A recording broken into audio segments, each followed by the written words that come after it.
When you are driving your car here today, or the Ferrari cars today, that's normally when Formula One takes place.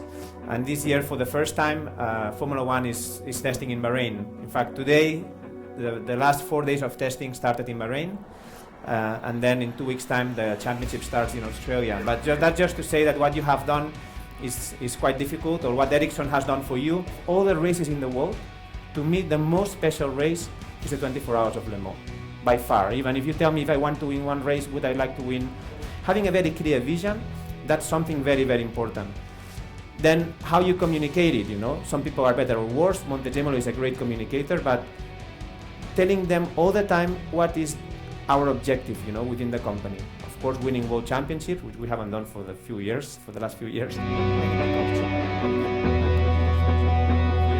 And then the behavior, you know, what made, for example, in my opinion, Schumacher very good, which Alonso doesn't always do it, that, you know, that we win together, but we lose together. I never heard Schumacher say we didn't win because of the engine broke, or we didn't win because we were slow on the pit stop, you know. When we lost as a team, and when we win as a team. And that's something very important. The mechanics, they really take it very seriously, that, you know, that they really feel as a team. And that's something that Schumacher was very good at all the time. Renault engines, with this new rule, Renault had huge problems. Some days they did 5 laps, you know. Today they had a much better day, so it looks like they are reacting. I hope they don't, because if they win again, you know, it's going to be a disaster for us.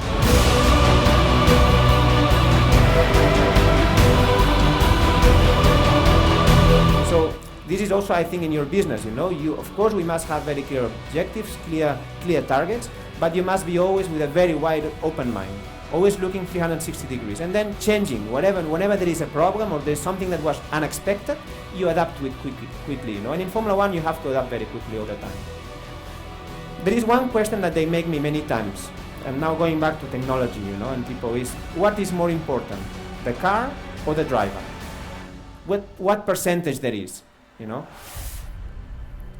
I think more or less around 50%, and I'll tell you why. Of course, Sebastian Vettel, who's won the last 4 world championships, if he would have had a normal Formula One car, he would not have been world champion, not even 1 year.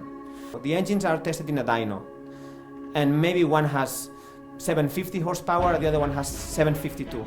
These 2 extra horsepower they'll give to their number 1 driver.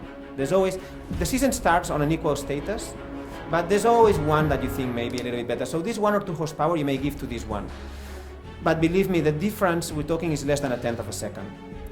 And then when there is one driver clearly ahead on the championship, then everything you have new you give to him.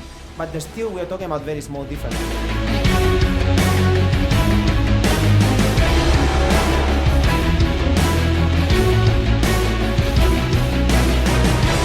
The FIA thought that's not good because they can change the result of the race without the spectators knowing, you know. So now the telemetry is read real live. So the engineers on their computer, they know every second what's happening, but they cannot change anything on the car.